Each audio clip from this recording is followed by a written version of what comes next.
Greetings and salutations, YouTubers. This is ZillaFan85, and for today's video, I do have another video game discussion. This one is on, of course, none other than Super Mario Bros. 3, which if you did watch my video where I ranked my personal top 10 favorite video games ever, this one was not only ranked for me as my favorite Mario game ever, but it's my all-time favorite video game ever. So this is obviously the number one, and of course with that, I definitely did want to make a separate video on this, kind of like what I did with Sonic the Hedgehog 3 and Knuckles previously, which is of course my second favorite video game ever, right after this one. And like I said on that video too, it is kind of a toss-up because I really love both of these games so much, and whether it's Sonic 3 and Knuckles or Mario 3, trying to choose which one is 1 and 2, it like I said, it's tough for me to do, but I kind of do give this one the slight edge, especially so because this was really my true introduction to video games. This when I got my original NES, this was the game that came with it, so this was essentially my intro to playing video games, period. So obviously a lot of nostalgic, fond memories of it, and over the years it really took me a while to master the game, and even took me many years just to beat the game, in general. So so there's a lot to it, and of course, like I said, that's why I wanted to make this video, kind of just kind of discussing things in the game, just as with my previous one on Sonic 3 and Knuckles. Not really a review, just gonna kind of go over some stuff with the game, as well as go over some, just from my point of view, some like tips or and hints and secrets and things like that. So stuff that you want to maybe try and do.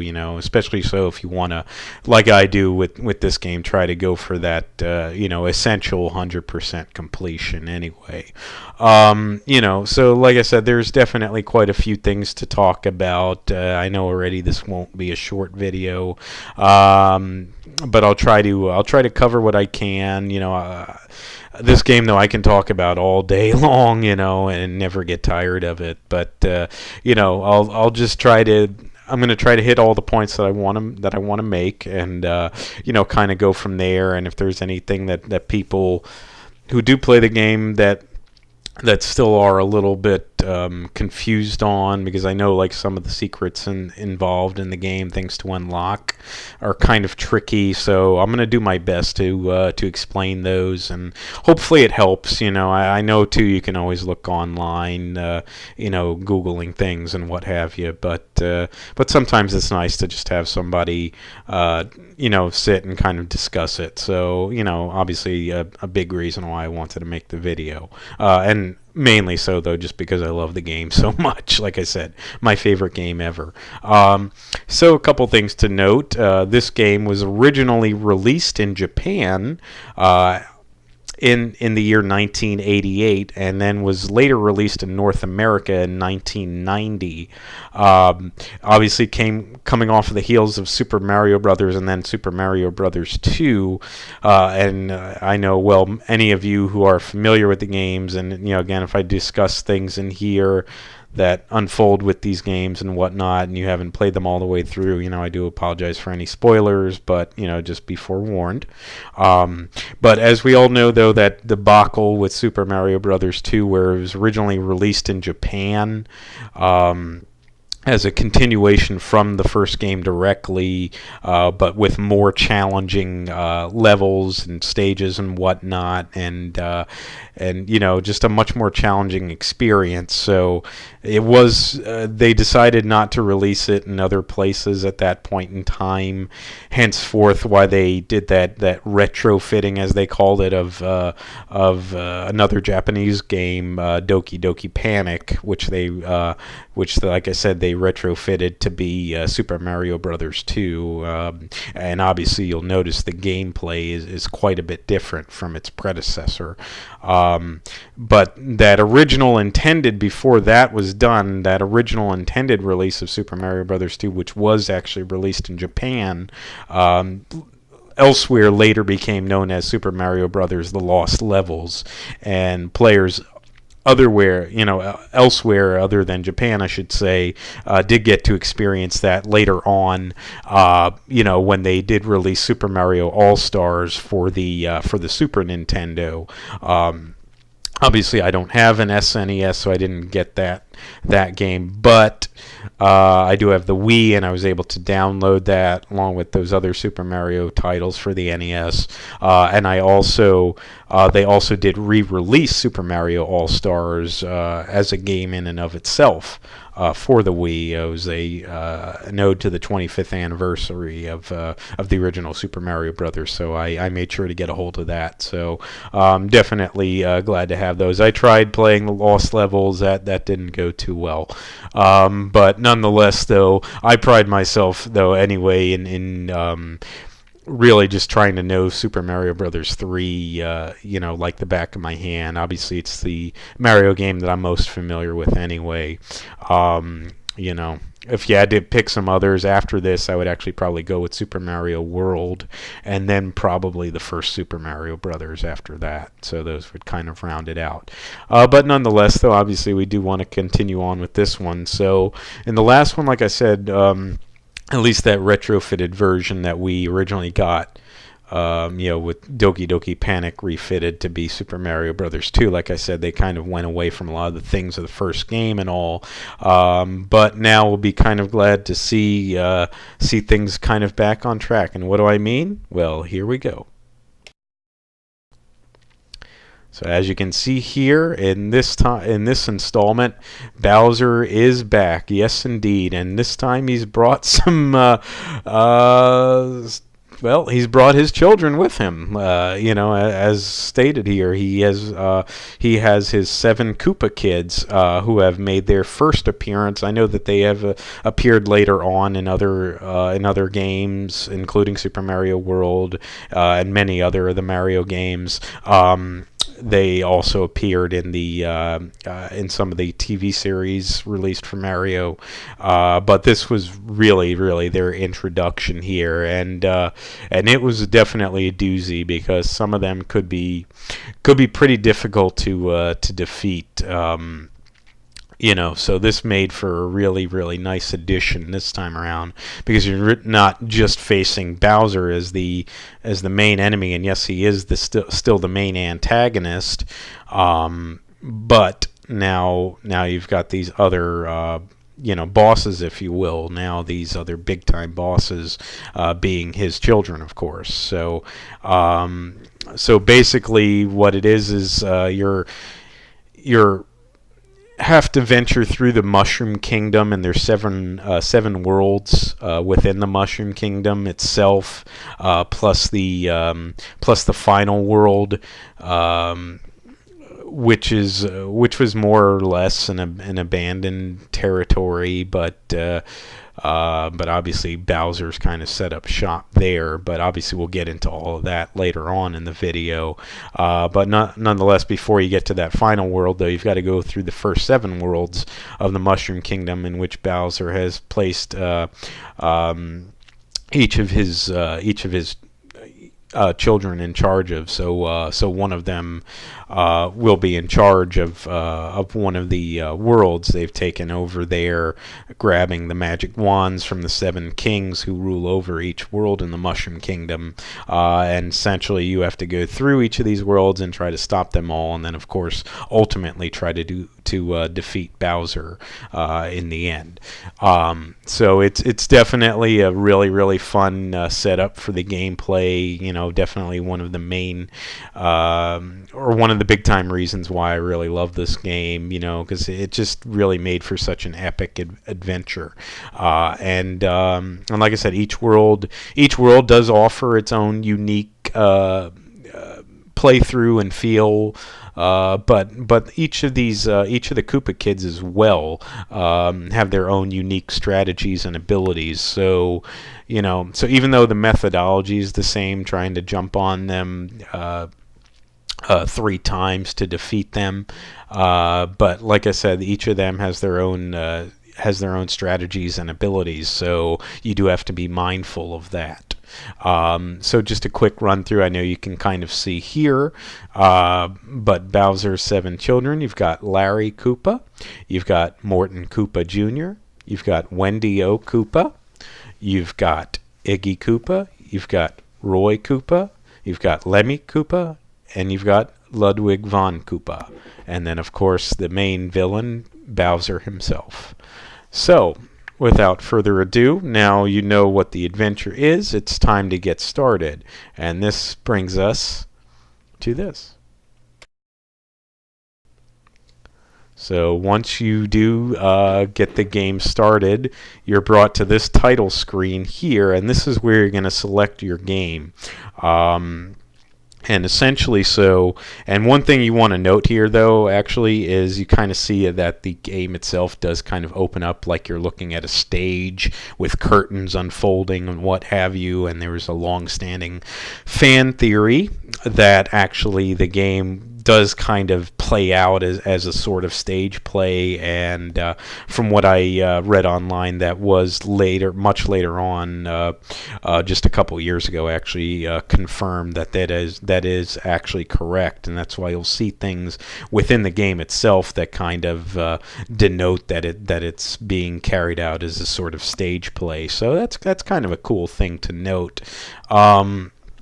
But it does not take away from the experience at all. It's just kind of a cool little factoid. Nonetheless, though, the adventure itself, like I said, or at least I feel, it is absolutely epic. So once you want to get the game started, though, you want to choose, obviously, either the one-player game or two-player game. Now, here's the thing to note. When I usually play it through, honestly, I generally will select the two-player game, even though most of the time, to be honest with you, I'm playing it by myself. But the reason being, though, here is that with the two-player game, essentially each player is taking turns anyway. There is you can enter wherever when you have the two-player game selected, and whichever player is about to move on the screen at the time. Because basically each world you have a main map screen, and then you have to select the stages as you traverse through the map. Which I'm going to get to that in a couple moments here.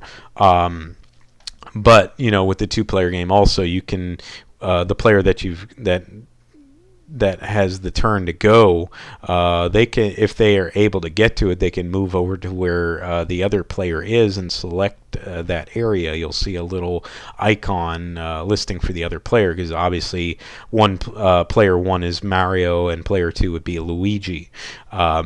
So whichever of them is up can select where the other one is if they obviously are able to access that point where the other player is. What that'll do is that kind of brings you up to a two-player battle mode, which is basically a sort of revisit of the original Mario Brothers game, with that battle mode style game. So that's kind of a cool little thing to note here, and try to see who can who can win that battle mode. And also too, you've got cards that you collect in the standard stages in the game, and you can try to take those cards away from the other player. So that's a cool little factoid. Generally, if I'm going to do that, I'll take advantage of that if I want to get a certain card from a certain player, and so that's generally the time when I'll try and do that. But most of the time, I'm not really going to worry about that two-player battle mode, or mainly not going to anyways. Like I said, seldomly during gameplay, I do need, or at least I want to, use that just to get a card or whatever. But otherwise, though, like I said, you're taking turns. So the big key here to note, I mean, Mario and Luigi in the game are essentially the same. Obviously just different colors. You normally see Mario with the blue and red, whereas Luigi's got the blue and green, of course. So that's really just the main difference. But excuse me. The big thing to note of it, why I like to select the two-player game, even though I'm normally playing by myself, is because of the fact that items and power-ups that you collect in the game and store, you've got a certain amount of storage that you can have. You've got basically 4 rows, and each row can contain up to 7 items / power-ups. So that would make for a total of 28, items and power-ups that you can store. So with playing with the two-player game, the big thing here is obviously I can double the storage with that, so I can keep more items and power-ups at my disposal. So that's really the big reason why I select the two-player game normally. But obviously, whichever you select is up to you. That's just sort of my thingy thing. You know what I mean? So, but anyway, though, once you do select whichever mode you're going to select, the one-player or two-player game, that's when you're brought to the first world map screen. And just to illustrate that, this is really just sort of a rundown of the map screen itself. Obviously, this is taken from the instruction manual, which obviously I still do have in my possession, of course, since I got these uploaded here. So this just kind of shows you a bit of a run-through of what you're looking at on the map screen itself, and what you can select, essentially. So you can see you've got Mario, which would be Mario / Luigi, whoever's on screen at the time. Then you've got a panel that's already been cleared. Then on to the right of Mario, you see where it's labeled as a new action scene panel, which is a stage that you can select. And then of course you see other things. You see where the start panel is, and that's where you start a world from. You've got that locked door, which is essentially only unlocked once you run through the mini fortress, which you can see also there. Otherwise, you can also see Toad's house, which is where you will go to go ahead and get items and power-ups from. There's a limited amount that are available in the standard Toad houses. There are special Toad houses, which I'm going to get to later on. Then you've got that card panel, or spade panel as they label it, and that's where you enter to try and see. You play this sort of slot machine game, and again, this is something I'll go into a little bit more later.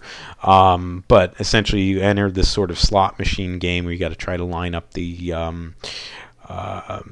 line up the picture, and you can get X amount of lives if you line it up correctly, depending on what picture you get. So that's definitely a nice little bonus. And then otherwise, just some other things to run through. You've got the world number, of course, on the bottom there, followed by the number of lives remaining. You've also got the power meter, which measures your running speed when you run forward, which is basically moving left or right, whichever direction you're going in, and holding down the B button. The A button obviously jumps, but the B button is what you want to hold down to gain up momentum and speed, and be able to build your power meter up as you run faster. And once it's built all the way up, that's when that power sign at the end starts flashing. so that will come into play with certain power-ups that you get in the game, which, again, something else I'm going to get into. But definitely a good thing to note. Then, of course, below that you've got the score, which is a nice little thing to play for. I honestly, that is kind of like a little bonus side mission, or not side mission, but goal that you can kind of set for yourself to see how high of a score that you can, essentially attain. For me, I don't, honestly, when I play through the game, at least for this game, it's weird because with Sonic 3 and Knuckles, the score was really meaning a lot to me and trying to build up a high score. In this game, it didn't really mean as much, for at least not for me, anyways. Building up, a score, or a high score or whatever. So it's not usually one of the fundamental goals that I personally look at, when trying to, run through the game. If that is something that you do want to try and go for as a high score in there, then by all means, but it doesn't really affect anything either way. So it's just, like I said, a bonus goal just to see how high of a score you can get. It's not usually something that I look too much into. I'm more concerned with getting all the power-ups and, unlocking the secrets and, trying to attain as many lives as I can, and this and that, and plus to clearing all the stages in the game, where I want to leave, I should say, no stone unturned, basically. So that's really what I look at. But otherwise, though, you can see there you've got that time remaining. When you're on the map screen, obviously there is no time limit, but when you enter an action scene, a stage, that is when the time meter does count, and you've got to try to clear the stage before the time meter runs out, obviously, or you'll lose a life. And then above that, you can see the number of coins you've got there. Every time you reach 100 coins, you get an extra life, and of course that coin count zeroes out. So you want to just try to build it up to 100 each time. So as soon as you hit that, like I said though, as soon as you hit that number 100, it actually automatically goes back to 0. But like I said, you do get that extra life. So that's definitely a good thing to take advantage of. Next to that, as you can see, the cards taken. That's what you get from the standard action scene panels, the standard stages. Generally towards the end, or generally not towards the end, at the end of the stage when you reach the goal is when you'll get that card, and 3 cards will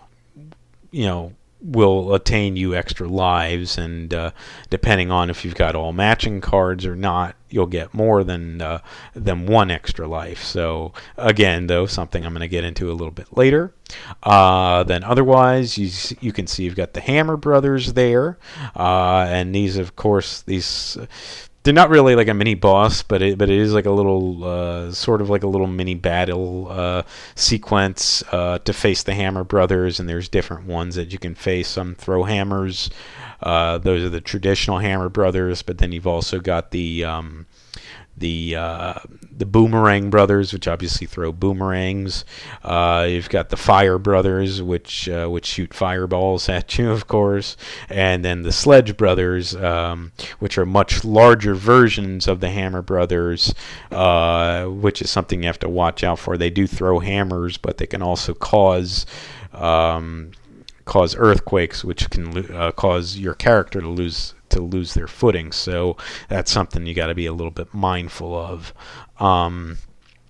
Then other than that, that just about rounds it off, other than that final piece of the puzzle there, which is the fortress, or castle as I usually call it, and that is where the king normally resides, but each of the kings unfortunately have been turned into animals by the Koopa kids that have invaded each kingdom. So you essentially have, and they obviously took the magic wand, so you essentially have to enter their airships, which you access through the fortress panel, and you have to go through the airship, and then basically face the Koopa Kid, whichever Koopa Kid it is at the end, and try to defeat them and take back the magic wand to bring back to the king and restore them back to their old self. So that's what you got to do, and you got to carry through each world of the game as such. So that's a bit of a run through on the map screen and basically a bit of the objectives of the game, which is definitely something obviously that I wanted to go over. And I do like how the instruction booklet lays it out. They do a good job of itemizing everything and showcasing what each item available on the screen is. So I definitely really like the way that they laid this out. But anyways, let's go ahead and move on. So, one thing I did want to point out is that, yes, there are a ton of different enemies in the game. I'm not really going to go through them because there's a whole mess of them, and obviously if any of you have played through the game, you'll know what I mean 100%. So there is way too many to go through. One thing to note with a lot of the enemies is they do tend to sort of reflect whatever area that they dwell in, basically. So you'll kind of see that pertaining to whichever area of the game that you're in, whether it's like a standard stage or a stage where you're sort of up in up in the sky, essentially, or underwater, or in a fortress, et cetera, et cetera. So, so they kind of did a good job, sort of relating enemies to wherever or whichever point you're at in the game. So that's something I really note. And yes, as I did label here, there is indeed a mini boss. Now, obviously, you've got the major bosses at the end of each world, which are the Koopa Kids, and then of course Bowser himself. But you've also got some mini bosses along the way, and that mini boss is known as Boom Boom, of course. I know, kind of a funny sounding name, but he's a cool little character nonetheless. I think he was unique to this game. I'm not 100% sure, so don't quote me on that. But I know he dwells in mainly the mini fortresses, but could be there are some other places that he's at as well, but generally any location that you see that has one of those door locks on it, you'll know that there's one of the stages. Like I said, it's usually a mini fortress. It could be like a sort of ship type stage as well, which towards the end of the game you'll see that in the final land. But otherwise, though, you'll see the mini fortresses, which he is the boss of the mini fortress. So hence he's a mini boss in the game, and he does appear throughout each of the mini fortresses.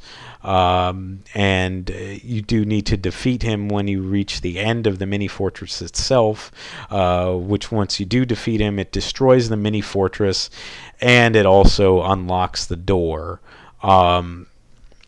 There is an instance or two where you may not have to deal with him, but that's something that I'm gonna cross as we reach that point in the video, of course. But basically, as you can see here, you need to jump on him 3 times, just as you would with the Koopa Kids, in order to defeat him. Like I said, the castle will be destroyed and the door will be unlocked, and that is one thing to note with that. It is basically permanent during the playthrough of the game anyway, because once you defeat him, if you say get a game over but you continue the game, then whatever normal stages you had previously cleared would need to be cleared again. However, mini fortresses do not need to be cleared again. Those, once they've been cleared and the door's been unlocked, that stays that way during the playthrough of that game. So that's one good thing to note about that. So, but definitely though, they have like I said, just a plethora of enemies. Really cool enemies. Some of them very, very tough to deal with. But it's just part of playing through the game. This is an extremely challenging game, and it, like I said, for me, it took many, many years to really be able to master this. And as far as Boom Boom himself goes, well, like I said, the 3 times they need to jump on top of him in order to defeat him. Yes, but a big thing is you really got to try to be quick about it, because if you take too much time after you jump on him one time and then you wait too long, he starts moving around faster and can even start flying on the screen, and it makes it much more difficult to try and repeat jumping on him and defeating him at that point. So you want to kind of stay real close to him without being right on top of him after you jump on him, because he does sort of protrude spikes when he gets into that sort of crouched position after you jump on top of him before he gets back up. So you got to get away from him but be really close, and as soon as he gets back up you got to be ready to pounce. But as long as you can do that and be timely about it, then he's really not too bad to get through. So anyway, moving along. Blocks and lifts. So when you enter stages, you do see certain items that look like these. Now you've got your standard blocks that's you got to be at least Super Mario in order to break them. Then you've got the question mark blocks, which contain some sort of item or power up in them. Obviously that's why it's a question mark, so you won't know until you hit it, of course. Then you've got that P-switch block, which once you jump on top of it, basically normal bricks turn into coins, and coins turn into bricks, so it sort of reverses that setup basically. So that can come to your advantage, and it can also come to disadvantages. So so you got to be a little bit mindful of it, but generally they're helpful more than hurtful. So those are definitely something to look out for. You've also got the jump blocks that look like that little music note thing on it, which you can use to jump off of, and you got to time yourself correctly when you got to jump just at the right time as you're landing on top of that block, because it bounces you in the air, and if you jump correctly, then you can jump very, very high, just as it says here in the instructions. You've also got some other types of blocks. You got the white bricks, which you can actually, if you're up against, you can actually grab them with the B button like you would with like a Koopa. When they turn into a shell, when you jump on them and they turn into a shell, you can grab them and pick them up. You can do the same with the white bricks, and then you can throw them at enemies and whatnot. And they are so basically they contain these they contain magic powers like that, and it does help you with trying to defeat enemies. So because usually when you throw them, it doesn't usually they don't basically disperse as soon as you hit an enemy. They'll carry through an enemy and keep moving along until they hit a wall or something like that. So that's really a cool thing to note.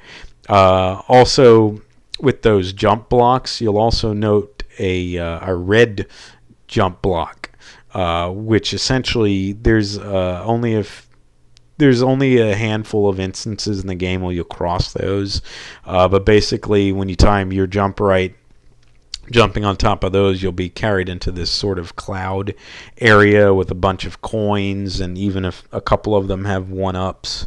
So that's, the one-up mushrooms that you can get to in there.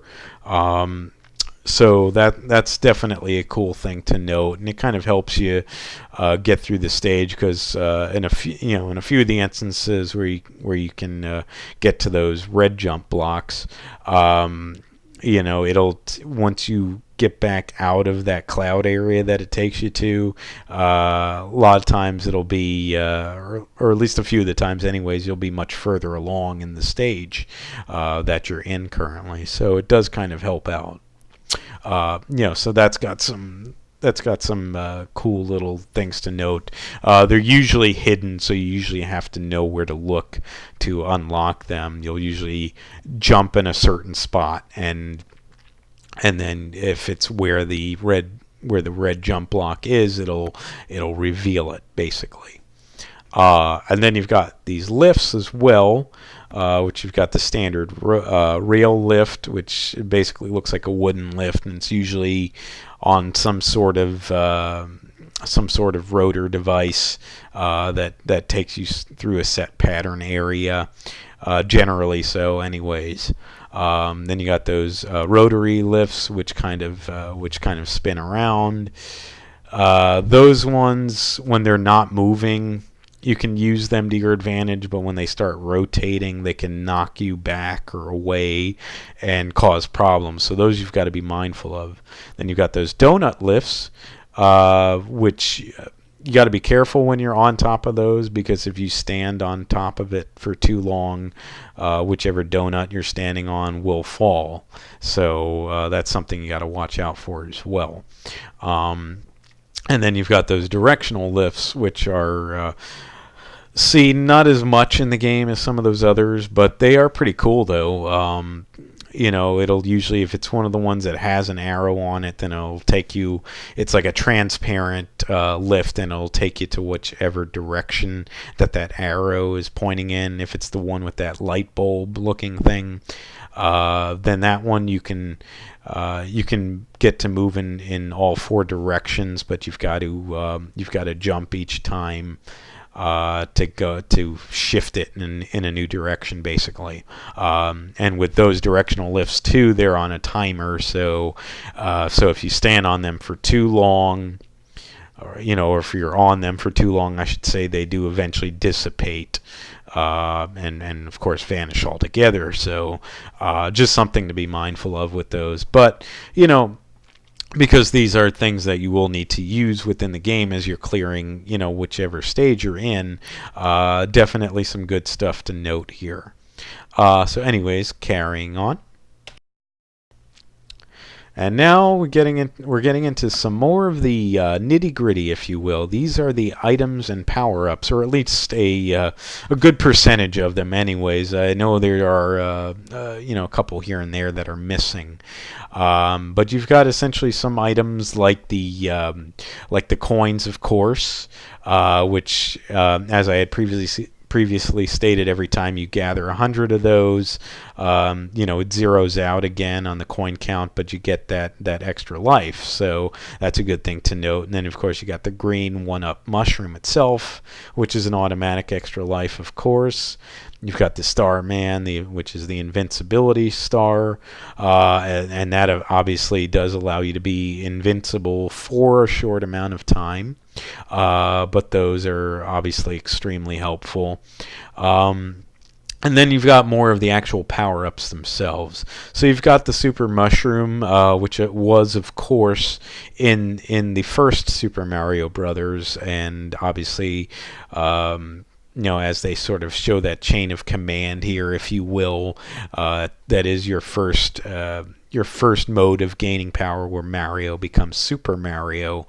Obviously becomes much larger in size, and you gain an extra hit, you know what I mean? That obviously if you get hit as Super Mario, you'll turn back into Mario. You won't lose a life. Only if you get hit directly as regular Mario is when you lose a life, by getting hit by an enemy or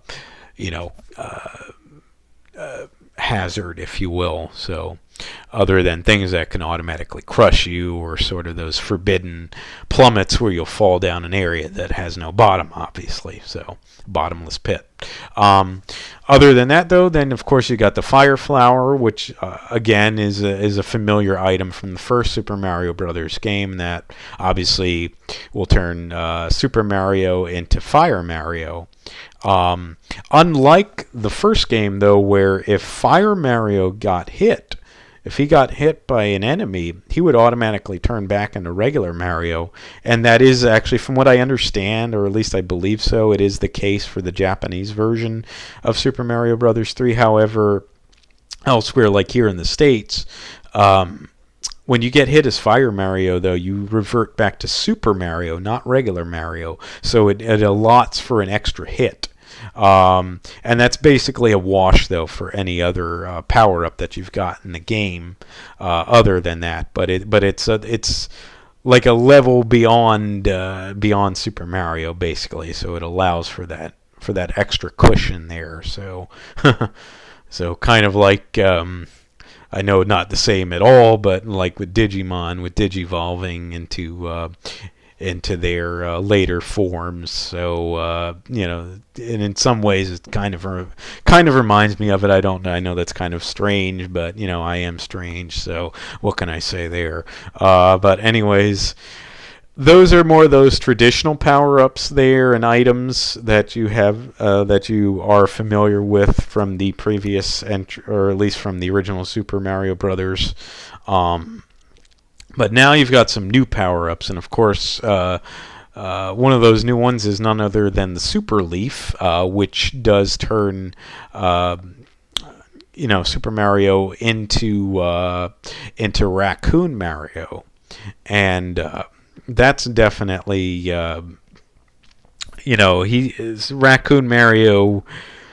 One of my favorite, power-ups of the game for sure. I really, really love Raccoon Mario. He can wag his, you can use his tail as a sort of offensive attack move, if you will, by hitting the B button.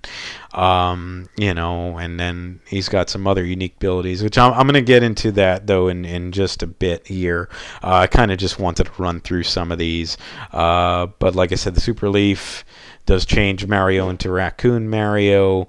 Then, of course, you can see as well some of the other power-ups there. You've got the Frog Suit, which will change Mario into Frog Mario. The Tanuki Suit to change Mario into Tanuki Mario. You've also got the Hammer Suit, which will change Mario into Hammer Mario.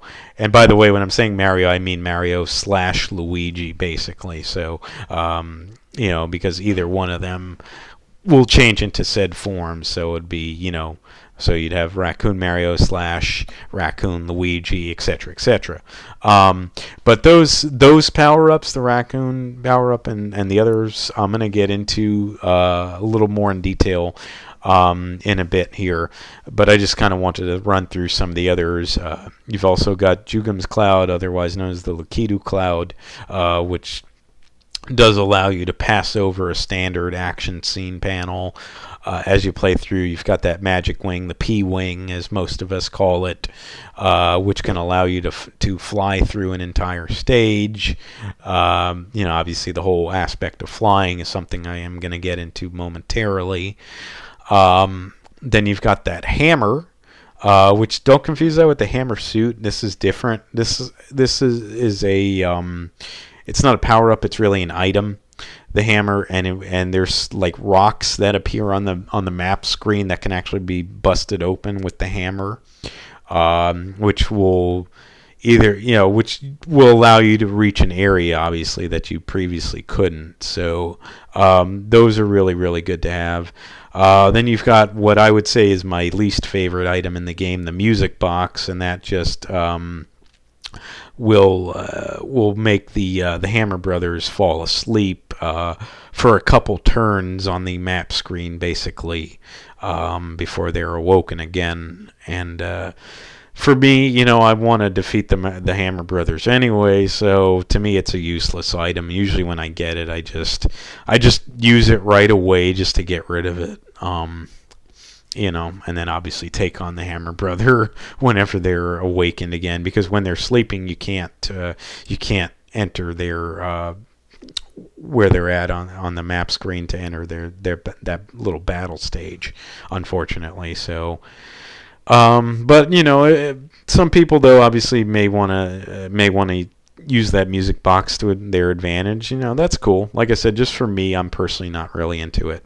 Other than that though, you've got the magic whistle, which is otherwise known as the warp whistle, which is one of the secrets of the game that I'm going to get into a little bit more later. Obviously, you can warp to different areas with that, and where you go to depends on where you are in the game currently.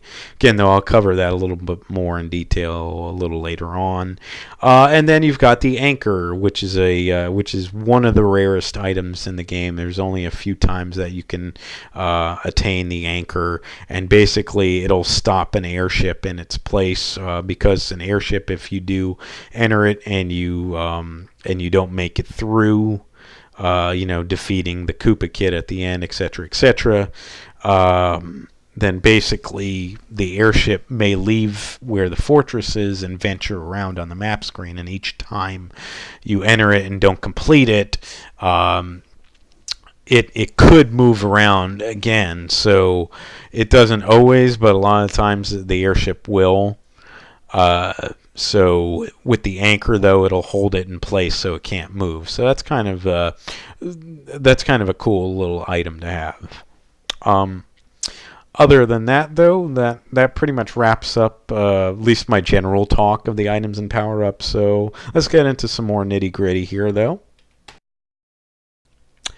And yes, folks, enter the raccoon. So obviously I did want to talk a little bit more about Raccoon Mario.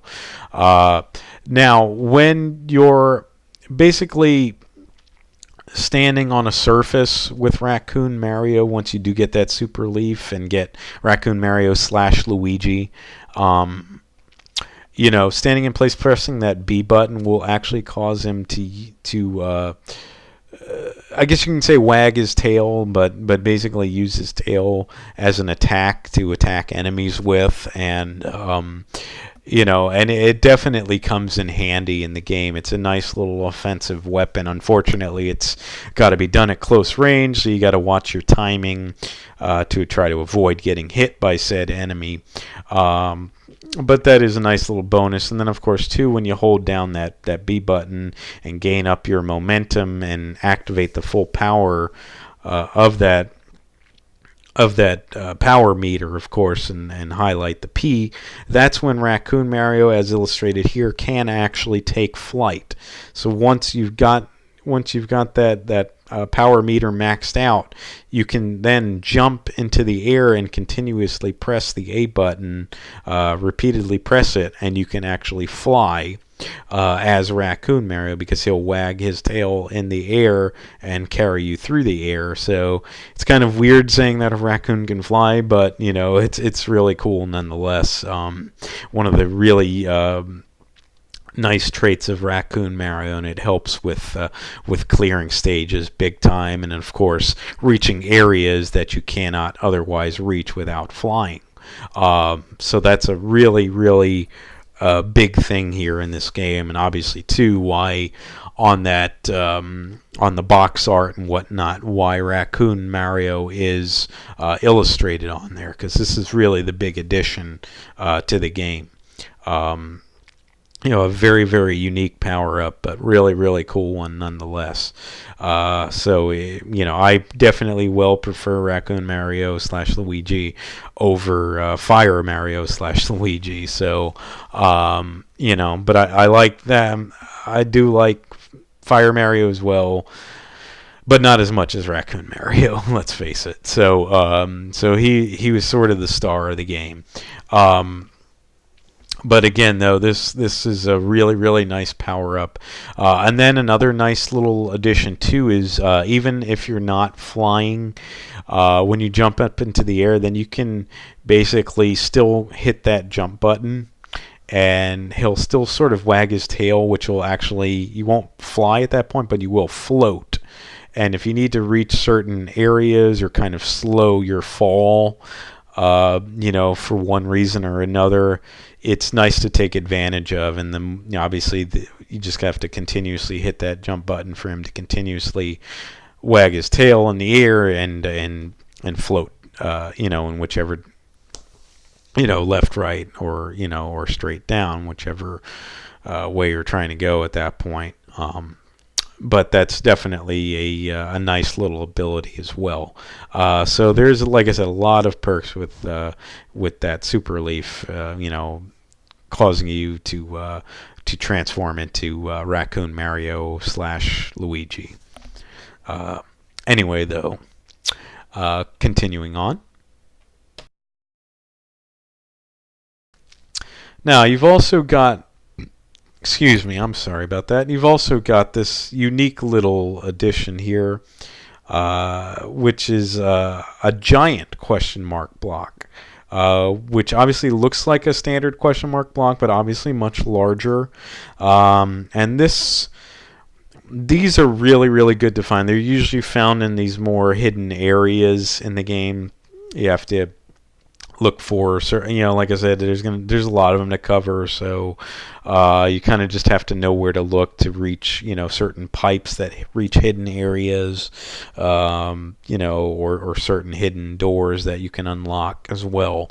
But you'll find these giant question mark blocks in said areas, and they'll usually either they'll release like one of the special power-ups, or they could release like a triple 1-up mushroom. So you'll actually get 3 1-up mushrooms all inside that giant question mark block. So it's generally either that or one of the special power-ups that you can attain from these giant question mark blocks.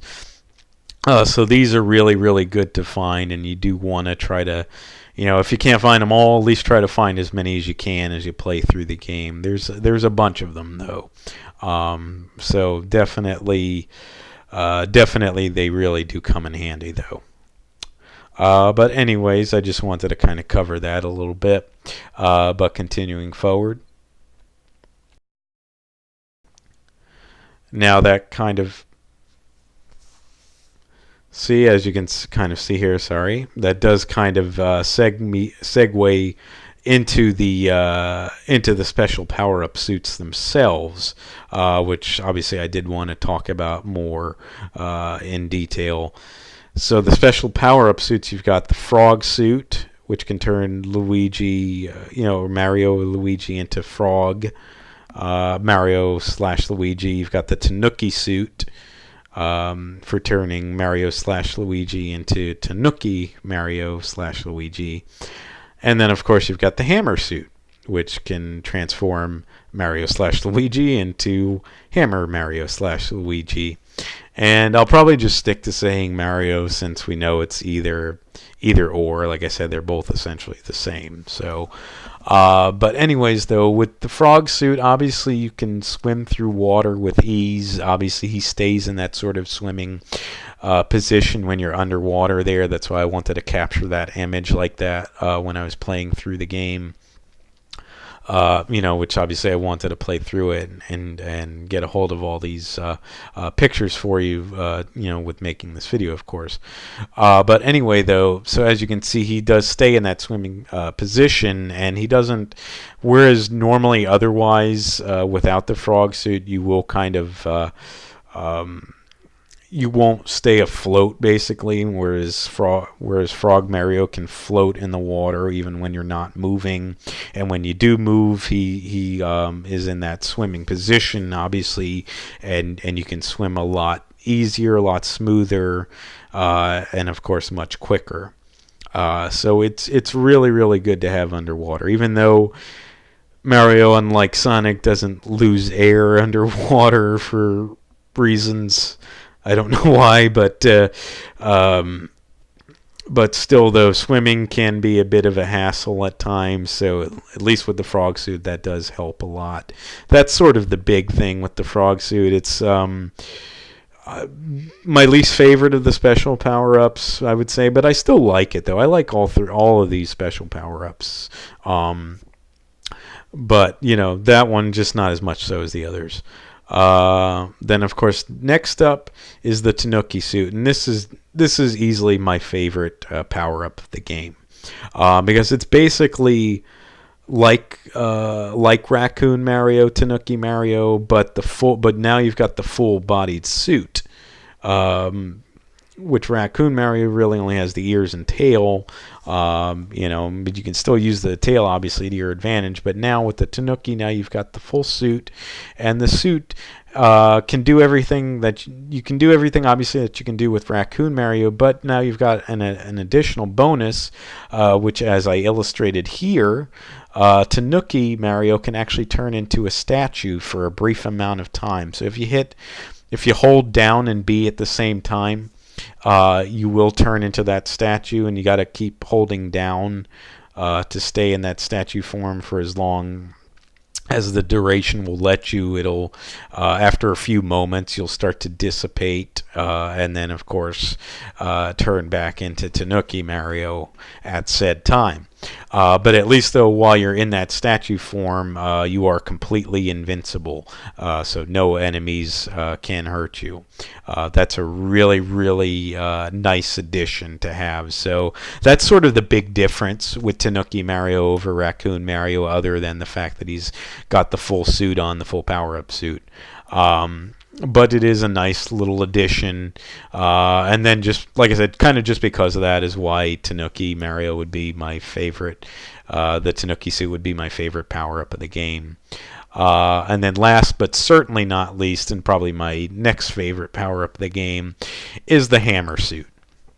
And essentially, so that's what turns you into Hammer Mario, as illustrated here. And Hammer Mario can obviously throw out hammers, just as a Hammer Brother could.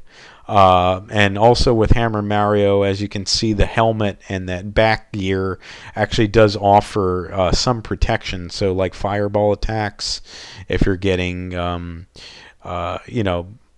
you're getting shot at by like the that Venus fire trap that emits the fireballs, you can duck or turn your back or whatever, and that armor will actually deflect fireballs. Not a lot of the other attacks will be deflected, but the fireballs are. So that's a nice piece there too. Plus the hammers themselves are like, it's almost unfair how, because they're almost too overpowered. But that's awesome to me though. I love the hammer suit, and it's definitely a nice step up from Fire Mario with getting the hammers, because like I said, the hammers are obviously much more powerful, and all these enemies that you did not normally think that you could defeat, or that you normally could not defeat, like with Fire Mario for instance, you can defeat with Hammer Mario. So that just kind of shows you the strength of those hammers with this suit on. It is, out of these three power-ups, it's the most rare. There's really only one spot in World 6 that you can get to with a Toad House that has direct access to that suit. As far as entering a Toad House goes, there are a couple other spots, one in World 6 and then one in World 7, that you can get to, hidden spots that you can attain the hammer suit vis-a-vis those giant question mark blocks, as I had shown previously. So, obviously, again, one of the most rare items in the game, other than probably the anchor, and obviously out of all the power-ups themselves, this is certainly the most rare of those. But like I said, really, if you do attain this, you really want to try to hold on to it as long as you can, because not only is it a rare power-up, but it's an incredibly powerful one as well. The hammers, I should note, when you do throw them, they do sort of go in this arching pattern, and you kind of have to shift yourself forward a bit if you need to reach an area that's a little bit farther away but the more momentum that you can carry, the further he can throw those hammers. So that's kind of one thing to note with that. But nonetheless, though, all three of these special power-up suits do have their own unique abilities, and they do all come in handy, for in various areas of the game. So again, you want to choose them. Well, when you attain them, you want to use them wisely, and obviously try to use them to the best of their advantages. So that's some stuff I wanted to note with that. But as we roll along here, now, a couple other points that I wanted to kind of discuss. As I had kind of previously mentioned, when you reach the end of a standard stage, a standard action panel, you reach this goal area, which is this sort of black curtainish area, which again does kind of allude to the whole this being acted out as a stage play, as he exits, of course. But basically, though, when you reach the end, you'll see this these flashing items on this panel in that black area, which do contain cards, and whichever item you get at that point when you jump into that panel is what card that you get. And 3 of the cards will count towards extra lives. And like I had previously said, if you match up all 3 cards, though, you do get more than 1 extra life. If they don't all match, you only get 1. You only get 1 up. But if they do all match, and obviously I use the one that's got the best bonus, of course, that being the star.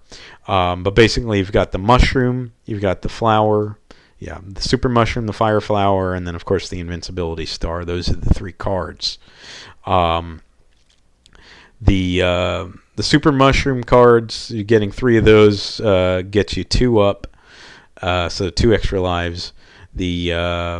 Getting the 3 fire flower cards, that gets you 3 up, and then of course, as you can see here, the 3 invincibility star cards, that gets you 5 up. So obviously an extra 5 lives, and that really does come in handy, because no matter how good you get at it, or at least the way I see it, no matter how good I get at the game or how good I am, I still lose my share of lives. So trying to attain as many as you can definitely does come in handy. And plus, too, it's just nice to build up your live count. You do max out at 99, but to try to see as many, to try to store up as many as you can get is always a good thing. So that's kind of what I wanted to note as far as that goes. And then obviously, too, once you get all 3 filled up in that bottom meter there with the 3 cards, and obviously they're all cleared out, and you start over again, and then you just do that as you carry through the game. But like I said, I just kind of wanted to go through some of that. A couple other things though here as we continue on.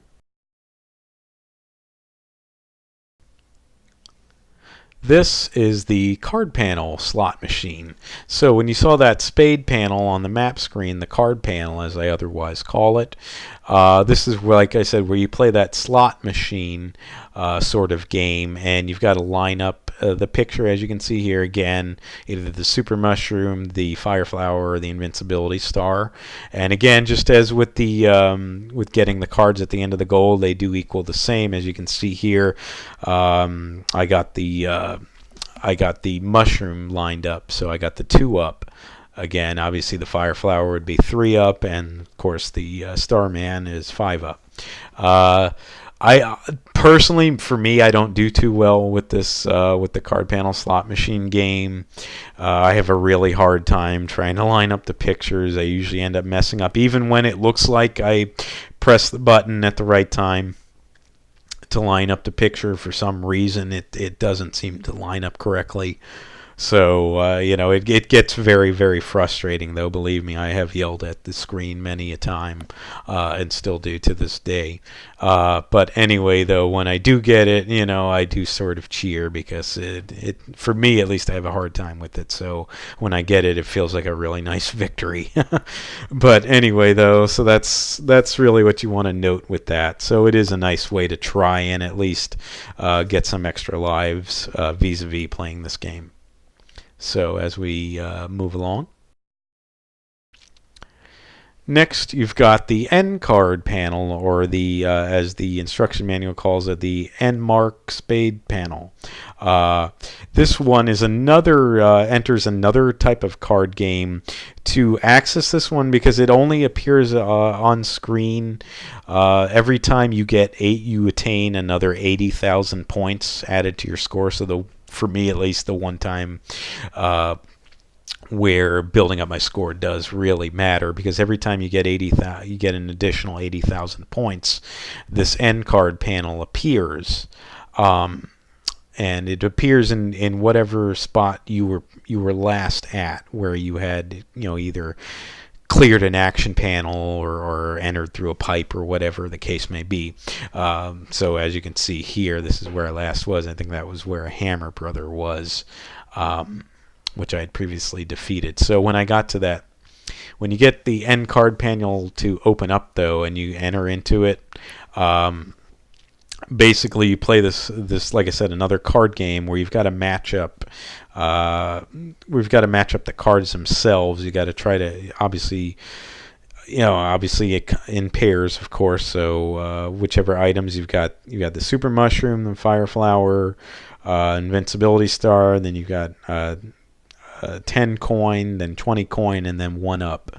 On those first 3 power-up ones, you've got a total of 4 cards with those on them, with each of those on them, I should say.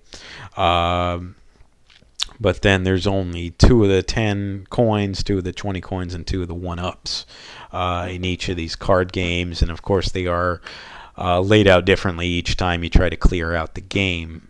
If you don't clear it out, because you can miss twice, so each time you match, you get whatever said item is on that card, on the matching pair. So that adds to your either the coins or the 1-up, of course, or then those power-ups get added into your item bank, of course. But if you miss twice, where you don't match the card up twice, then you're automatically exited out of the card game without completing it. And of course it disappears, and then you've got to wait till the next time that you reach 80,000 points before it'll open up again. But definitely a good thing to do. Like I said, you can get some coins, you can get 1-ups, and of course you can get some power-ups. So this does come in handy. So anyway.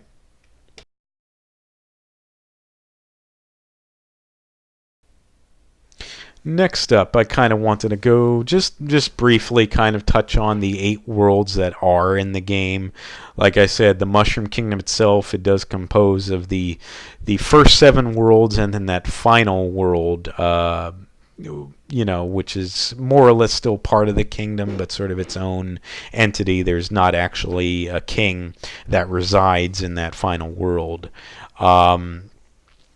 But as you clear through the first 7, though, you've got that final fortress in each of those 7 where the king resides. But of course, like I said, each of the Koopa kids have taken over these fortresses and have stolen the magic wands and turned the kings into various animals. So you've got to try to enter the airships to reach the Koopa kids, and obviously defeat them by jumping on them 3 times each. And then, of course, you get the magic wand back and restore the king back to normal. And that's, of course, when you'll move on to the next world. And at that same point as well is where, when you do enter a new world, that's when you'll be greeted by a message from Princess Toadstool, as she's called in this game, or otherwise known as Princess Peach. Where she'll have a message greeting you, and then she'll also have an item / power-up that you can use. So obviously you'll get different, you'll get them as you complete each world and get that message and enter another world. So, so definitely a good thing to note. But again, a brief little run through here. World 1 is, of course, Grassland. And obviously I'm going to by the NES names that they were given. I know that they were originally intended to be different, and they used the original intended names in the re-releases for the All-Stars versions and the other, because this game's been released a bunch of times, including on the Game Boy Advance, which I've got that version as well. But just going by the NES version. So World 1 is Grassland. This one is kind of what's most familiar with people when most people when they think of Super Mario Brothers 3 and think of the main map screen, Grassland is usually what comes to mind, I would say. Certainly to me, the most iconic world of the game. Not my favorite. It's one that I do really like it. But it's not my absolute favorite world, but certainly the most iconic one, or at least I believe so anyway. And obviously this is where it all starts. So for this game, this is the OG, as you will. The stages here, they're really not too bad overall. They're pretty basic. There's really nothing too intense here. There are some secrets and things like that, which I'm gonna touch on in a bit, but I'm kind of just wanting to run through here. Like I said, there's nothing too intense about this. This is pretty straightforward otherwise, though. But definitely an enjoyable world nonetheless. Then next, World 2, you've got Desert Land.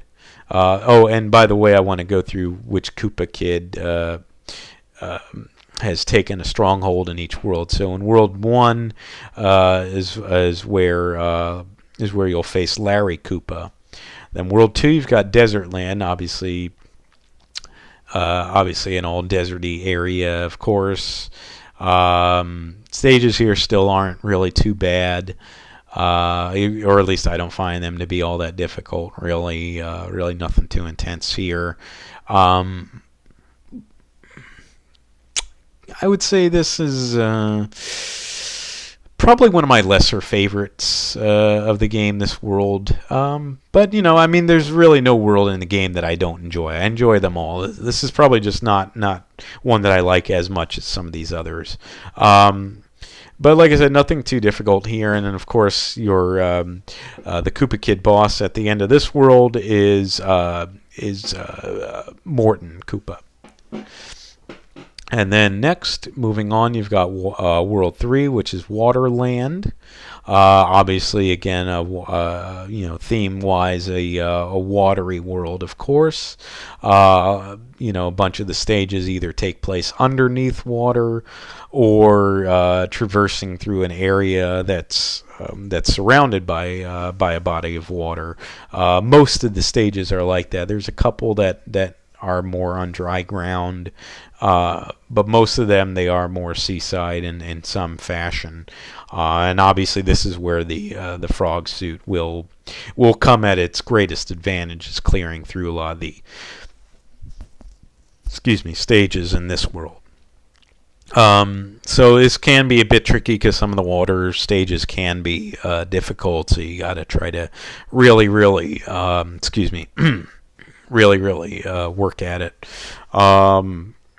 But this is a really fun world. This is not my absolute favorite, but definitely one of the ones that I do like the most in the game. Because this is a world that I really enjoy.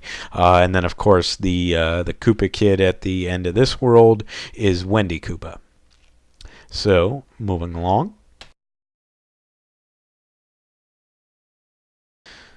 As we continue on with the 8 worlds, the next one is World 4, and that is Giant Land. A lot of the enemies here obviously are much larger than normal, but not in every stage that you're going to find that. Obviously, you'll cross paths with the Sledge Brothers a lot here.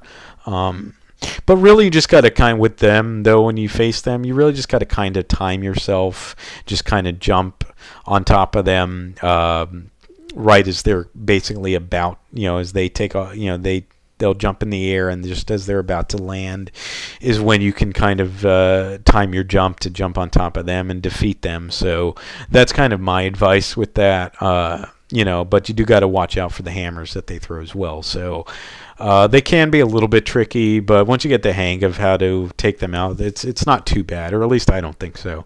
Anyway, some of the stages here can be a little bit on the difficult side, but really to me nothing too extreme. This is a fun world to play through, though, one that I do really like. And especially too a little unique, like I said, with having a cross paths with enemies that have been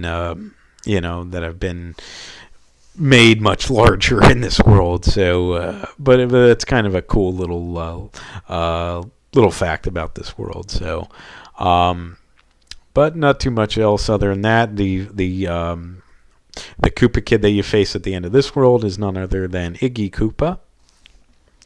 But then we move along to World 5, which is Skyland, and this is my personal favorite world of the game. This one I really, really love. You start out on sort of this ground area, which they showcase here in the manual, and then you got to take that sort of fortress or tunnel area upward into the sky, where you actually really are high in the clouds, and pretty much all the stages at that point are obviously sky based. Raccoon Mario and Tanuki Mario are really what are going to come in handy the most here, and you'll get your share of access points to the Tanuki suit in this world. So definitely a nice bonus. And I just find overall I find this really fun to play through.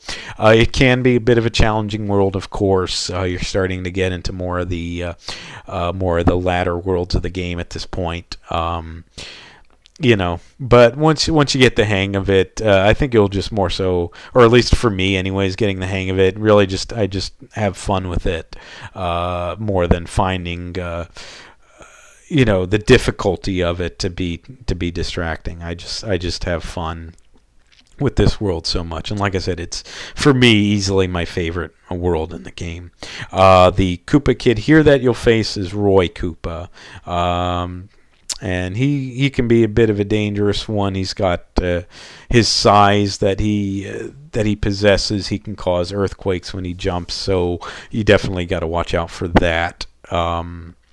But otherwise, though, that's about it for Skyland. Next, you'll reach World 6, which is Iceland. Obviously, all ice-based stages in this world. Which can be hazardous because the ice is very slippery, and they even warn you about that as well. So you really got to watch yourself there. You got to kind of know what you're doing. This one can be pretty tricky trying to traverse through Iceland.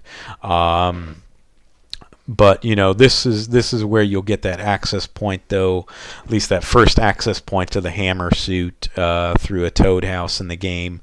Also in stage World 6-10, I believe it is, you can get through a hidden pipe area where you got to use a vine to get up to it, and you can get a hammer suit vis-a-vis that area as well. Well, actually, that vine unlocks a P-switch, so you'll have to. It's a little tricky. You have to actually use Fire Mario first, because you'll see some these enemies, these sort of chomp. I forgot what they're called. There's like those little Venus flytraps, as mini ones. They're frozen in ice, but you can unfreeze them with Fire Mario, and then you'll use that P switch, which will actually turn them into coins while it's activated. Again, you're running on a time limit with the P switch. But you can just use those coins, and there's a pipe that'll take you to where the hammer suit is, and that is stage 6, World 6-10. And that's how they're usually lined out. So they'll list the world and then whatever stage number it is after that. So. But other than that, though, like I said, getting through here can be a bit tricky because the ice can be very, very hazardous. So definitely want to be mindful of that. The Koopa Kid that you'll face at the end is Lemmy Koopa, I believe I had said that correctly. But anyway, though, yeah, he's on his rolling ball, and he can fire out smaller beach balls from his wand. So you got to you can actually jump on top of those. Unlike with that battle with Wendy Koopa in World 3, she uses the wand to emit these rings at you, and they stay on the screen just as the beach balls do here. But the rings you cannot touch at all, because they will hurt you no matter what. The beach balls, however, here with Lemmy, you can at least jump on top of them and bounce off of them. So at least you've got that much for you. So his battle's really not too bad overall. But then you'll move on, and then you'll reach World 7, Pipeland. This one I would say is... Honestly, I almost feel like this may arguably be the most difficult world in the game.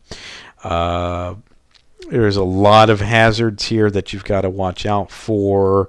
A lot of tricks of the trade with trying to get through World 7.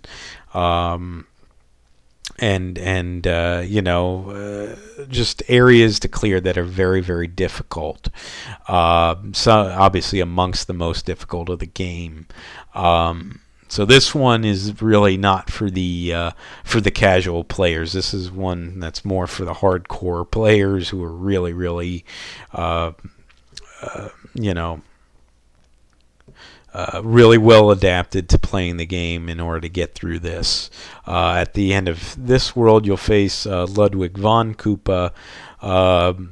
I would definitely say is the most difficult of the Koopa kids, so it's no surprise that he was placed as the boss of World 7.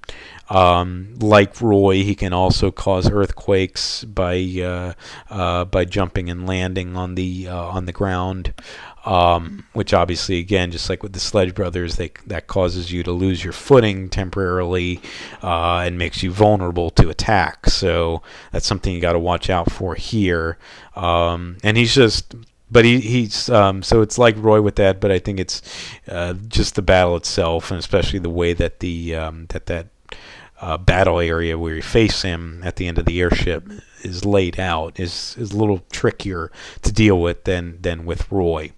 And that makes sense, though, too. Obviously, he's the boss of World 7. So Ludwig is not to be taken lightly. So, definitely one that I have that I still to this day have some issues with trying to get through, and even the airship trying to reach him too can be tricky at times. So, but yeah, difficulty. I do like Pipeland, of course, but definitely to me, at least one of, if not the most difficult world to play through in the game. But with that.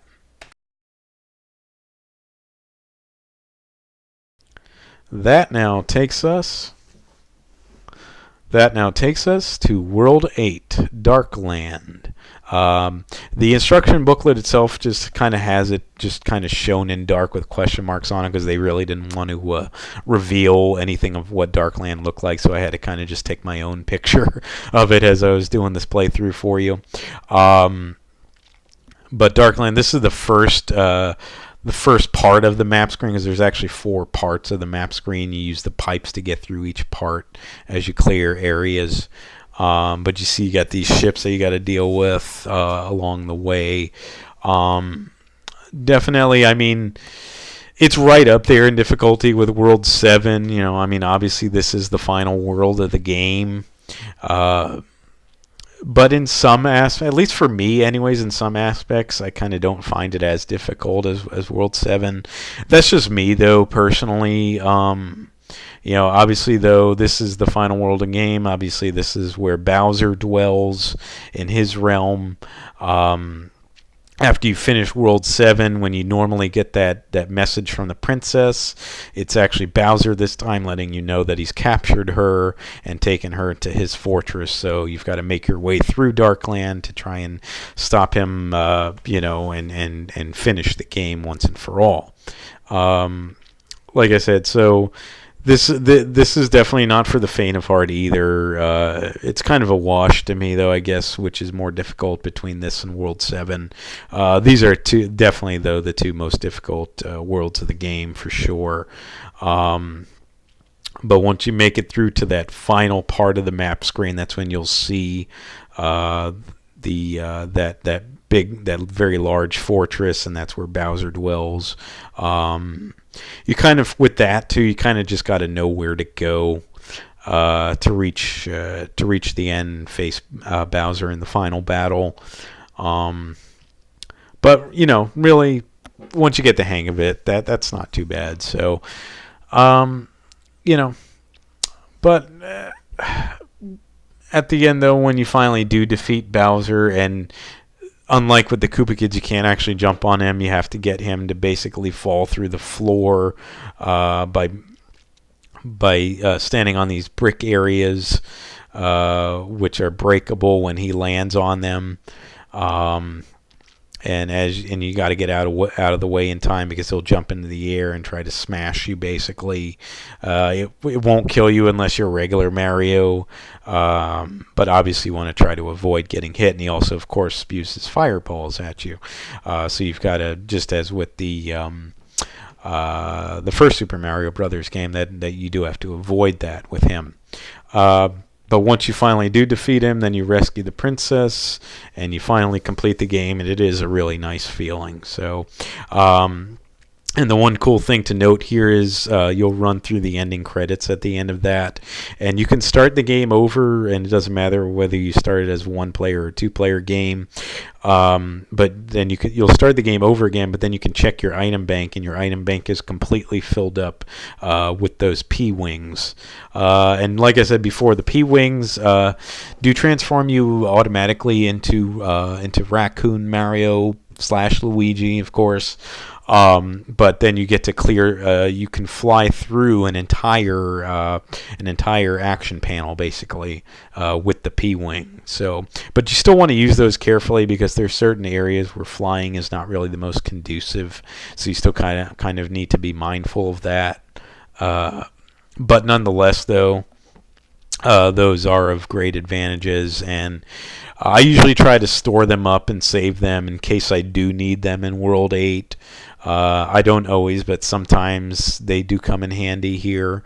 So that's kind of just one thing to note with it. And there's a handful of times that you can get the P-Wing, a bunch of times that you can get it. So just I recommend just trying to store up as many as you can, because you may need it in the final world. But that kind of takes us through all the worlds. So moving along from that.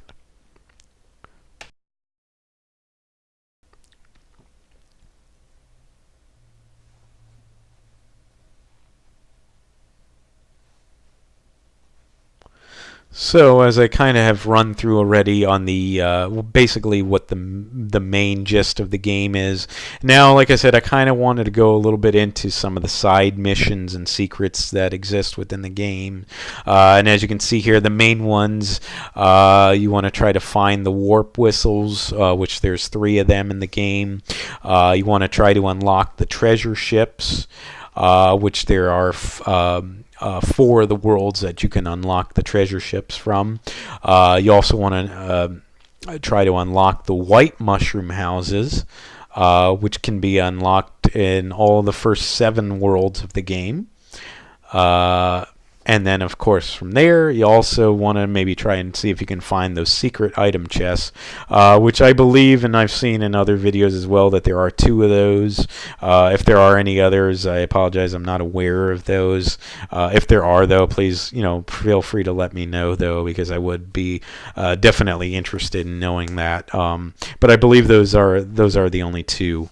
But anyways, let's go ahead and run through these here. Like I said, I knew that this was gonna not be a short video, so I apologize. But if you're still watching, thank you.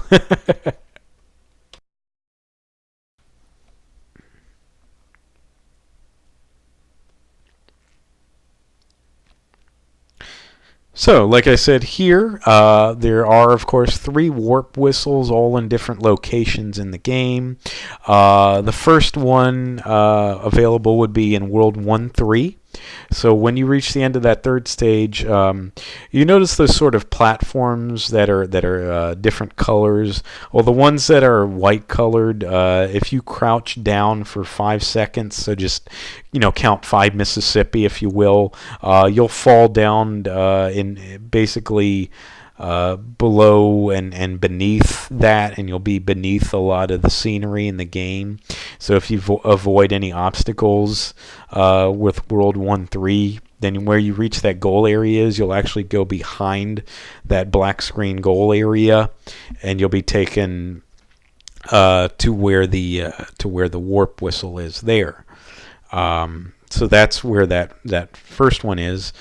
The second warp whistle is in World 1-Mini Fortress, and this is pretty much because I'm always pretty much going to go for the 100%. So I don't deal with boom boom here in that World 1 Mini Fortress because I always go, like I said, for the warp whistle. When you reach an area, you'll see one of those skeleturtles, and you'll see a door. Don't enter that door, but what you want to do is build up your power meter and start flying, and you can fly up to that area above where the door is. You'll be off screen, of course, but when you can fly all the way up there and go all the way towards the end, off screen directly above the door, then you can hit up as if you were going to go through a door. It takes you through another door into a secret area where you'll see an item chest, but this isn't one of those other item chests. This one actually contains a warp whistle.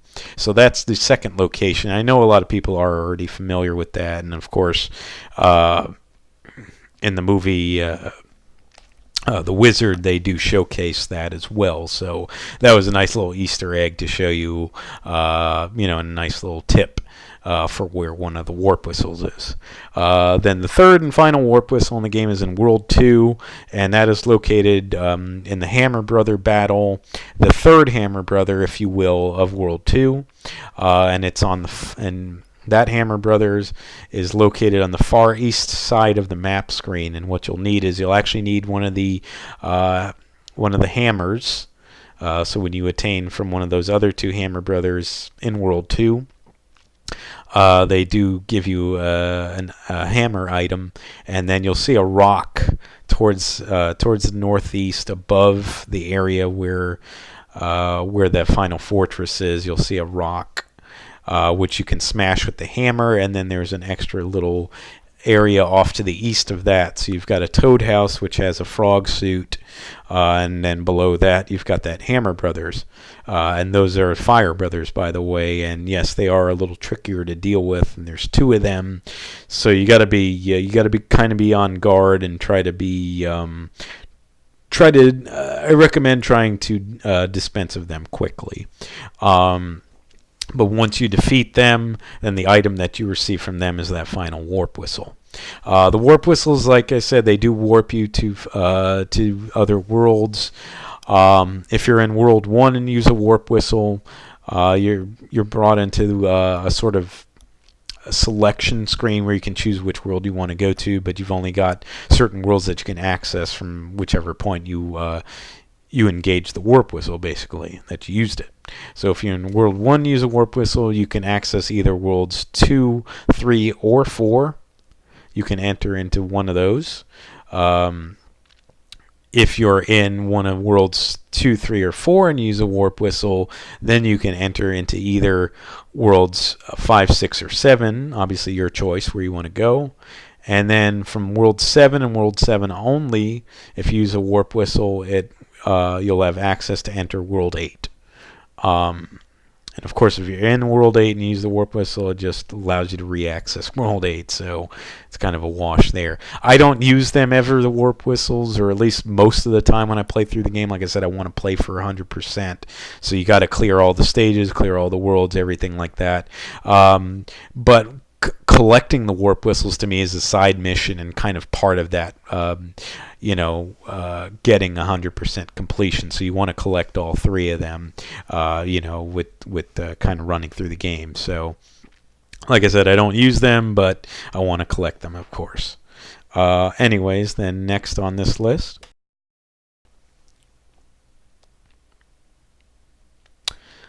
unlocking the treasure ships. I'm sorry, and those can be unlocked from worlds 1, 3, 5, and 6.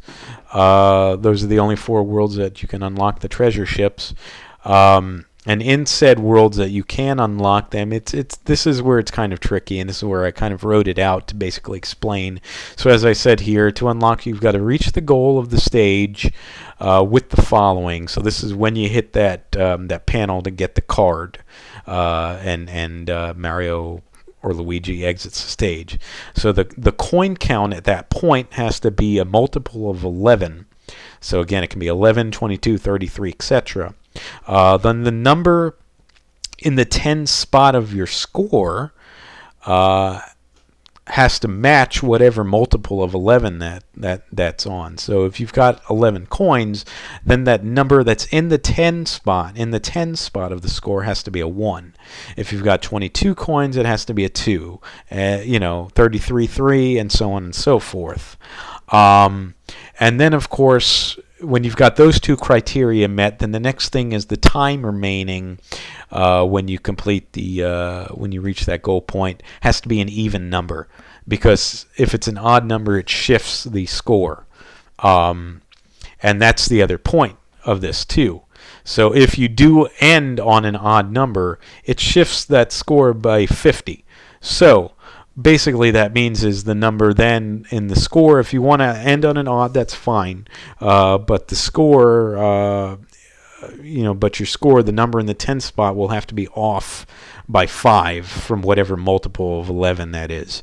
So say if you've got 11 coins, then the number in the 10 spot you'd want to have would have to be a 6, because then that odd number of time remaining will adjust the score in the 10th spot by an additional 50, and you'll go back and it'll reassert itself back in the 1 and the multiple of 11. I know that's really, really tricky and tough to explain, and when I've tried to explain it to my friends and whatnot upon playing the game, they look at me like I'm talking advanced physics here or something. So it is kind of complex, and I know personally for me, anytime I got the treasure ship unlocked as a kid playing the game, it was just by sheer luck, because I would not have gotten how to do this otherwise. So this is definitely, they made this pretty complex, I have to admit, but it certainly adds to the challenge. So as long as you know what to do here, it's not too bad. Just the main thing is trying to match up that number in the 10 spot with the multiple of 11 on your coin count. So that's really kind of the main issue. So, but at least though you can basically do so at any stage in whichever world that you're on. So as long as you've still got at least one Hammer Brother left, because the Hammer Brother turns into the treasure ship, and that's the other thing to note with that. But definitely a nice side mission, and of course something you'd want to do is unlocking these treasure ships with again trying to fully complete the game.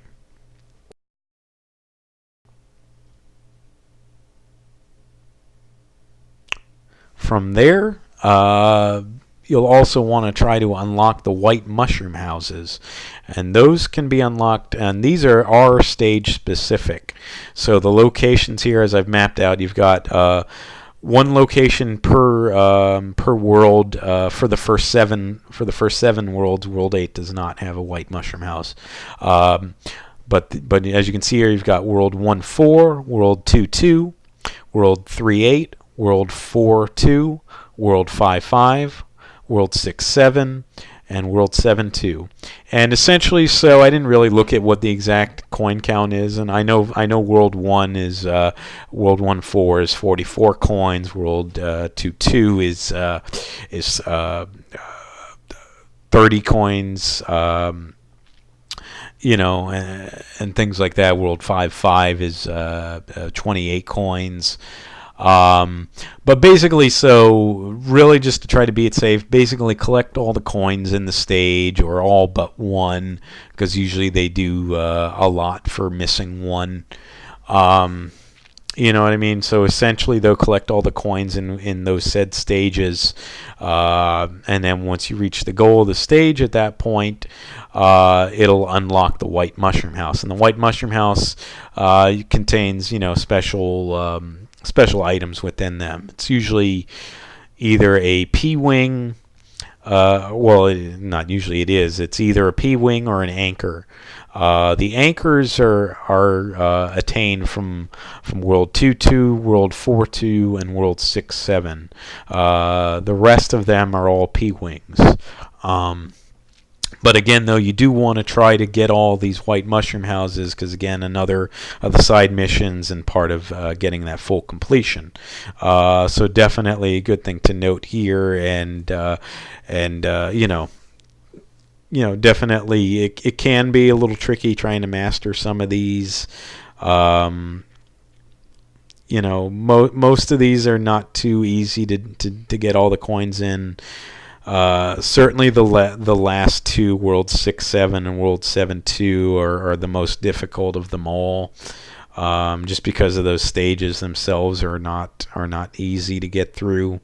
And with World 7-2, you have to get all the coins, basically attain them from underwater, and you'll need the frog suit for that, because trying to do it without it is if not, then almost impossible.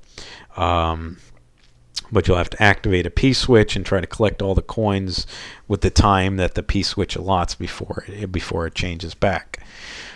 So like I said, definitely very tricky, but once you can master it all, like I said, you'll get all the coins and you'll get the White Mushroom Houses unlocked. So definitely a nice side mission to strive for.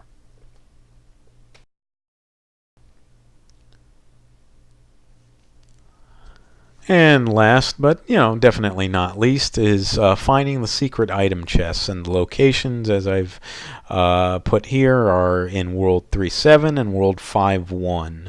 And as you can see, I took the pictures of each just to show you here. In World 3-7, there's an area where you'll actually be able to access one of those red jump blocks, and it'll take you up into the clouds. But then instead of, once you go through that cloud area where all the coins are, instead of there being a pipe at the end to return back to the stage, you'll actually receive a treasure chest, as of course as noted here. Once you get the treasure chest, the stage is completed, and you get whatever item is in there. In World 3-7, it's a Lakitu Cloud. In World 5-1, it's unfortunately a music box, but just to collect it nonetheless. So they're really not special items, but just again good to collect them. In World 5-1, there's a pipe at the top of the screen at the beginning of that stage, which you can fly up to, and you'll be taken to this area as shown on the screen here. But it's kind of tricky because there's a narrow pathway, and you have to do this kind of tricky flight where you'll have to duck and then fly up at the same time. You'll still be in crouch mode basically, and when you reach that sort of narrow passageway, you'll be able to actually move through it and towards the end where that item chest is. So that's basically how to do it. It's a little tricky to explain, but obviously if you've done it, you know what I'm talking about. So, but again, though, definitely collecting these a nice little addition as a side mission that you want to try to get through. So, doing all this is, we'll like I said, clearing all these side missions to me are really part of the game, and do add to that full completion. So you really do want to, if you want to go for that full completion, I definitely recommend trying to do all these side missions, with getting the treasure ships and White Mushroom Houses, obviously these secret item chests, and of course the warp whistles. So. But nonetheless, though, for me at least, it's a very satisfying feeling being able to unlock and collect all this stuff. And from there, as you can see, there is like one extra sort of, I put it as a bonus secret, and that's the king messages. Every time you do, defeat the Koopa Kid and get the magic wand back, the king is turned back to normal as and of course you return the magic wand back to him, and obviously this is the completion of whichever world you're on before you get that message from the princess and move on to the next world. And usually they say, thank you, I've been returned back to my old self again. Thank you so much. Here's a letter from the princess, and so on and so forth. But when you complete it with one of the special power-up suits, you get a different king message, and depending on which power-up suit you've got on, you'll get a different message. I don't usually do too well with getting these, because a lot of times I do end up getting hit while trying to traverse through the airships, and then of course face the Koopa Kid at the end. But sometimes I luck out that I'm able to get through it without getting hit, as I did here with the hammer suit. The frog suit, like I said, and Tanuki suits, you get different messages for those. With this one, as you can see here, he says, "Hey you, how about lending me your clothes? No dice? What a drag." And that's probably my favorite of the king messages. I like that one the best. The frog one, I think he says something like, "Oh me, oh my, I see you've been transformed too. Do you want me to turn you back?" I think is what he says. Or what the king says, and then what the king says with the Tanuki suit is, "Thank you, kind raccoon. Please tell me your name," something like that. So they're all kind of unique and funny in their own little way. Like I said, I kind of like this one with the hammer suit the best, so I was kind of glad that this was the one that I was able to get for you guys and make the video with, of course. These to me are not really essential with completing game, with getting full completion of the game, or at least I don't really feel it that way, kind of like with the score, but unlike with the score, I do at least like trying to do this at least once during the game, just because it's cool to get that alternate king message. So just a nice little additional, like I said, additional little bonus, something that you can strive for. So but without further ado, and this basically does bring us to the end of the video, folks. I know that this was another long one. I knew it was going to be. But again, there's so much that I can talk about on this game. And I even kind of ran through it and kind of skimmed a bit here, because you could spend a lot more time than I even spent, just kind of discussing all the facets of the game. But nonetheless, just for me, like I said, Super Mario Brothers 3... definitely my favorite video game of all time. I like the gameplay. I like going from world to world, traversing through the map and clearing all the stages. Like I said, I do like trying to go through for 100% completion most of the time when I play the game. So obviously getting all those secrets and side mission sort of things to complete. There's just so much, and to me, it was just a really epic game, and I know, as has even been stated, that it's not just a fan favorite for the Mario games, but among a favorite video game of all time for a lot of people, and certainly it is my all-time favorite game. But again, sorry I rambled on so much, but like I said, I can talk and talk all day about this game. That's how much I love Super Mario Brothers 3. Nonetheless, though, folks, if you're still watching, I do thank you so much for watching. If you would like to subscribe, please feel free to do so. If you would like to like and or comment on my videos, please feel free to do so as well. It'd be really nice to hear from any of you. And other than that, as always, I do please, again, remember, everyone, you be good to yourselves, and sayonara.